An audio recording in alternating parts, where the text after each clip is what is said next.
اعوذ باللہ من الشیطان الرجیم، بسم اللہ الرحمن الرحیم۔ السلام علیکم۔ Silver Oak schools and college میں خوش آمدید۔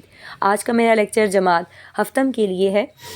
آج میں ایک سبق کے معروضی و موضوعی سوالات کروں گی کہ جس کا نام ہے املی کا درخت۔ گزشتہ لیکچر میں نے اسی سبق کی پڑھائی کی تھی اور اس کے بعد اس کی وضاحت کا کام کیا تھا اور آخر میں الفاظ کے معنی کا سلسلہ شروع ہوا تھا، اور آج کے لیکچر میں ہم معروضی و موضوعی طرز پر شامل سوالات کے جوابات کریں گے۔ تو اس کے لیے سب بچے سب سے پہلے اپنی سریر خامہ نمبر 2 کی کتاب کا صفحہ نمبر 55 نکالیں اور اس پہ دیکھیں۔ آپ کا جو سب سے پہلا سوال ہے وہ سوالات کے جوابات پر مشتمل ہے۔ سوال نمبر 1 کو غور سے پڑھتے ہیں کہ سبق کے متن کو مد نظر رکھتے ہوئے مدرجہ ذیل سوالات کے جوابات تحریر کیجیے۔ سب سے پہلا سوال کیا ہے کہ مصنف نے درخت کو مسافر نواز کیوں کہا ہے؟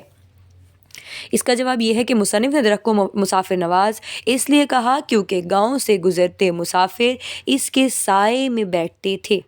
دوسرا سوال کیا ہے کہ گاؤں کے لوگوں کو درخت کیوں عزیز تھا؟ اس کا جواب یہ ہے کہ گاؤں کا ہر فرد، چاہے وہ بوڑھا ہوتا یا بچہ ہوتا، اس درخت کے سائے میں بڑا ہوا تھا، اس لیے ان کو اس درخت سے بہت زیادہ لگن ہو گئی تھی۔ سوال نمبر 3 کو دیکھیں کہ کہن سال افراد سے کیا مراد ہے اور وہ درخت کے بارے میں کیا خیال کرتے ہیں۔ اس کا جواب کیا ہے کہ کہن سال افراد سے مراد بوڑھے افراد ہیں، وہ افراد جو بہت زیادہ کمزور اور ناتواں ہوتے ہیں، اور ان کا کہنا یہ تھا کہ درخت ان کے پیدا ہونے سے پہلے ہی یہاں پر کھڑا ہوا تھا، اس درخت نے کئی نسلیں دیکھ رکھی تھیں۔ سوال نمبر 4 کیا ہے کہ آندھی کا گاؤں پر کیا اثر ہوا؟ اس کا جواب یہ ہے کہ آندھی کا گاؤں پر یہ اثر ہوا کہ لوگوں کے گھروں کی چھتیں اڑ گئیں، غریبوں کی جھونپڑیوں کے نام و نشان تک مٹ گئے، اور اس سب ہلچل میں املی کا درخت بھی گر گیا۔ سوال نمبر 5 ہے کہ درخت کی گرنے کی اصل وجہ کیا تھی؟ اس کا جواب یہ ہے کہ درخت گرنے کی اصل وجہ یہ تھی کہ وہ بہت پرانا ہو چکا تھا اور بوڑھا ہو چکا تھا، اور اس کی جڑیں بھی کھوکھلی ہو گئی تھیں۔ اس کے بعد آخری سوال کو دیکھتے ہیں جو کہ سوال نمبر 6۔ سوال نمبر 6 ہے کہ قوم کے اخلاق بگڑ جائیں تو لوگوں میں کون کون سی خرابیاں پیدا ہو جاتی ہیں؟ اس کا جواب یہ ہے کہ قوموں کے اخلاق بگڑنے سے لوگ اپنی ذات کو مقدم سمجھنے لگتے ہیں اور خلق خدا کو لوٹ لوٹ کر اپنے عزیزوں اور دوستوں کے گھر بھر دیتے ہیں۔ اب سوالات کے جوابات کا سلسلہ ختم ہوا چاہتا ہے۔ اس کے بعد اگلا جو سوال ہے وہ آپ کے الفاظ معنی پر مشتمل ہے۔ تو دیکھتے ہیں کتاب کا صفحہ نمبر 56 پہ آپ کا سوال نمبر 2 ہے کہ مدرجہ ذیل الفاظ کے معنی تحریر کیجیے۔ اب پہلا لفظ ہے آپ کا مکھیا۔ مکھیا کا مطلب ہوتا ہے سربراہ، چوپال کا مطلب ہوتا ہے بیٹھک، بنجارے کا مطلب ہوتا ہے خانہ بدوش، جوہر کا مطلب ہوتا ہے وہ چھوٹی سی جھونپڑی جس میں چاروں طرف سے پانی جمع ہو جاتا ہے اور نکاسی آب کا انتظام نہیں ہوتا۔ اس کے بعد اگلا لفظ ہے آپ کا دوش۔ دوش کا مطلب ہوتا ہے الزام دینا یا پھر اپنے سر لینا۔ اس کے بعد اگلا لفظ ہے آپ کا اقتدار۔ اس کا مطلب ہوتا ہے اختیار۔ ہوس کا مطلب ہوتا ہے لالچ۔ ضعف کا مطلب ہوتا ہے کمزوری یا ناتوانی، اور انتشار کا مطلب ہوتا ہے افراتفری، اور دشوار کا مطلب ہوتا ہے مشکل۔ اس کے بعد اگلے سوال کی طرف چلتے ہیں جو کہ آپ کا ہے الفاظ و محاورات کا جملوں میں استعمال۔ تو مشقی سوال نمبر 3 کو دیکھتے ہیں جو کہ ہے مدرجہ ذیل الفاظ و محاورات کو اپنے جملوں میں بھی استعمال کیجیے۔ اب اس میں سب سے پہلا لفظ جو ہے آپ کا وہ ہے مسافر نواز۔ مسافر نواز جو ہے اس کا جملہ یہ ہو سکتا ہے کہ ہمارے گاؤں میں سیب کا درخت بہت مسافر نواز ہے۔ اگلا لفظ ہے آپ کا عطا پتہ۔ عطا پتہ کا جملہ یہ ہو سکتا ہے کہ علی کے گھر والوں کو اس کا کچھ عطا پتہ نہیں۔ اس سے اگلا لفظ ہے آپ کا سچ مچ۔ اس کا جملہ یہ ہو سکتا ہے کہ اس سال میں سچ مچ کہیں فیل نہ ہو جاؤں۔ اگلا لفظ ہے آپ کا کھوکھلی۔ کھوکھلی کا جملہ یہ ہو سکتا ہے کہ بوڑھے درختوں کی جڑیں کھوکھلی ہو جاتی ہیں۔ نمبر 5 پہ جو آپ کا لفظ ہے وہ ہے ذاتی مفاد۔ اس کا جملہ یہ ہو سکتا ہے کہ اس نے ذاتی مفاد کے لیے اپنا گھر بار تک بیچ دیا۔ اور نمبر 6 پہ جو لفظ ہے وہ آپ کا ہے ناجائز ذرائع۔ اس کا جملہ یہ ہو سکتا ہے کہ ناجائز ذرائع سے پیسے کمانا حلال نہیں ہوتا۔ نمبر 7 پہ ہے کھلبلی مچ گئی۔ اس کا جملہ یہ ہو سکتا ہے کہ استاد صاحب کی غیر موجودگی میں جماعت میں کھلبلی مچ جاتی ہے۔ نمبر 8 پہ ہے کوچ کر جانا۔ اس کا جملہ یہ ہو سکتا ہے کہ زیادہ عمر کی وجہ سے میری دادی کوچ کر گئیں۔ نمبر 9 پہ ہے ماتم کرنا۔ اس کا جملہ یہ ہو سکتا ہے کہ میرے دادا کی وفات پر گھر میں ماتم کا سا سما تھا۔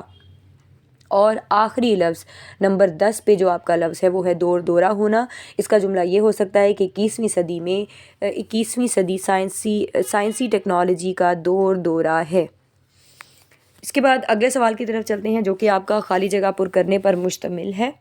مشقی کتاب کا سوال نمبر 4 دیکھتے ہیں جو کہ ہے مندرجہ ذیل خالی جگہوں کو مناسب الفاظ کی مدد سے پر کیجیے۔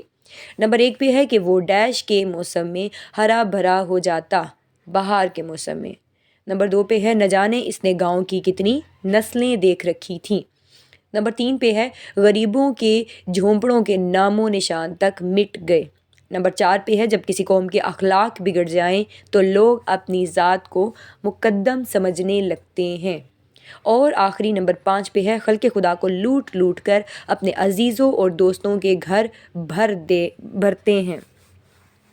اس کے بعد اگلے سوال کی طرف چلتے ہیں جو کہ آپ کا الفاظ کے مترادف پر مشتمل ہے۔ مشقی کتاب کا سوال نمبر 5 دیکھتے ہیں وہ کیا ہے۔ سوال نمبر 5 ہے مندرجہ ذیل الفاظ کے مترادف تحریر کیجیے۔ نمبر 1 پہ ہے درخت، درخت کا مترادف ہوتا ہے شجر، رات کا شب، دکھ کا تکلیف، صدمہ کا رنج، قصور کا خطا یا غلطی، اور زر کا ہوتا ہے دولت۔ اس کے بعد اگلا سوال جو ہے آپ کا وہ ہے الفاظ کے متضاد پر مشتمل۔ مشقی کتاب کا سوال نمبر 6 دیکھتے ہیں جو کہ ہے مندرجہ ذیل الفاظ کے متضاد سبق میں سے تلاش کر کے تحریر کیجیے۔ اب پہلا لفظ ہے آپ کا خزاں، خزاں کا متضاد ہوتا ہے بہار، امیر کا غریب، خوشی کا غم، سنور کا بگڑ، آسان مشکل، جائز ناجائز، اور اتفاق کا ہوتا ہے نا اتفاقی۔ اس سے اگلا سوال ہے آپ کا مناسب الفاظ کی مدد سے جملوں کی تکمیل کیجیے۔ مشقی کتاب کا سوال نمبر 7 دیکھتے ہیں جو کہ ہے مندرجہ ذیل جملوں کو مناسب الفاظ کی مدد سے مکمل کیجیے۔ نمبر 1 پہ ہے اردو ہماری قومی زبان ہے۔ نمبر 2 پہ ہے ہمیں اپنے دوستوں کا خیال رکھنا چاہیے۔ نمبر 3 پہ ہے اللہ تعالیٰ ہمارا پروردگار ہے یا اللہ تعالیٰ ہمارا حامی و ناصر ہے۔ نمبر 4 پہ دیکھتے ہیں کیا ہے، بچے کھیل کود میں مشغول ہیں یا پھر بچے کھیل کود میں زیادہ وقت گزارتے ہیں۔ نمبر 5 پہ ہے ہمیں جھوٹ بولنے سے پرہیز کرنا چاہیے یا گریز کرنا چاہیے۔ نمبر 6 پہ ہے محنت ہی سے ہم کامیاب ہو سکتے ہیں یا محنت ہی سے کامیابی ملتی ہے۔ نمبر 7 پہ ہے اتفاق میں برکت ہوتی ہے یا اتفاق میں برکت ہے۔ اور آخری نمبر 8 پہ ہے علم ایک لازوال دولت ہے یا علم ایک بڑی دولت ہے۔ اس کے بعد آخری جو سوال ہے آپ کا وہ تذکیر و تانیث پر مشتمل ہے۔ تو مشقی کتاب کا سوال نمبر 8 دیکھتے ہیں وہ کیا ہے۔ وہ ہے مندرجہ ذیل الفاظ کو اپنے جملوں میں اس طرح استعمال کیجیے کہ جس سے پتہ چل سکے کہ یہ الفاظ مذکر بولے جاتے ہیں یا مؤنث۔ اب سب سے پہلا جو لفظ ہے آپ کا مشورہ، مشورہ مذکر ہوتا ہے۔ اس کا جملہ یہ ہو سکتا ہے کہ اس نے مجھے اپنے فارغ وقت میں کام کرنے کا مشورہ دیا۔ اگلا لفظ ہے آپ کا نشان، نشان مذکر کے طور پر استعمال ہوتا ہے اور اس کا جملہ یہ ہو سکتا ہے کہ شکاری کے قدموں کے نشان سے معلوم ہوتا ہے کہ وہ مشرق کی جانب گیا ہے۔ آندھی مؤنث کے طور پر استعمال ہوتی ہے۔ اس کا جملہ یہ ہو سکتا ہے کہ آندھی آنے کے باعث بہت سے گھر تباہ ہو گئے ہیں۔ اور اس سے اگلا لفظ جو ہے وہ ہے صبح، صبح مؤنث کے طور پر استعمال ہوتی ہے۔ صبح ہوتے ہی وہ اپنے کام کے لیے روانہ ہو جاتے ہیں۔ اگلا لفظ ہے آپ کا حال، حال مذکر کے طور پر استعمال ہوتا ہے۔ اس کا جملہ یہ ہو سکتا ہے کہ میں اس کا حال پوچھنے کے لیے اس کے گھر چلی گئی۔ اگلا لفظ ہے آپ کا قوم، قوم مؤنث کے طور پر استعمال ہوتی ہے۔ اس کا جملہ یہ ہو سکتا ہے کہ کسی قوم کی ترقی کا راز قومی یکجہتی اور اتحاد ہوتا ہے۔ اور اس سے اگلا لفظ جو ہے وہ ہے آپ کا گاؤں، گاؤں مذکر کے طور پر استعمال ہوتا ہے۔ اس کا جملہ یہ ہو سکتا ہے کہ کچھ گاؤں میں ابھی تک بجلی کی سہولت میسر نہیں ہے۔ اور اس سے اگلا جو لفظ ہے آپ کا وہ ہے سال، سال مذکر کے طور پر استعمال ہوتا ہے۔ اس کا جملہ یہ ہو سکتا ہے کہ ہر سال میری سالگرہ کا اہتمام بڑے ذوق و شوق سے کیا جاتا ہے۔ اور آخری لفظ ہے آپ کا دعا، دعا مؤنث کے طور پر استعمال ہوتی ہے۔ اس کا جملہ یہ ہو سکتا ہے کہ دعائیں تقدیر بھی بدل دیتی ہیں۔ تو بچوں آج کا میرا لیکچر یہیں تک تھا۔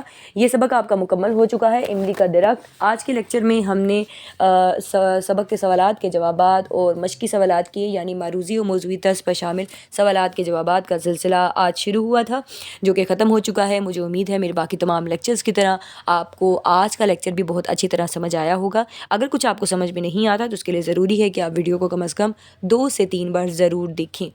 اگر آپ کو کوئی لفظ اس میں مشکل لگا ہے، مشقی سوالات میں تو آپ اس کو بھی خط کشید کر سکتے ہیں، اور خط کشیدہ الفاظ کو بار بار پڑھیے گا تاکہ آپ کی روانی بن سکے۔ اور ویڈیو کو پورا دیکھنے کا بہت زیادہ شکریہ۔ اپنا اور اپنے پیاروں کا بہت زیادہ خیال رکھیے گا۔ اللہ حافظ۔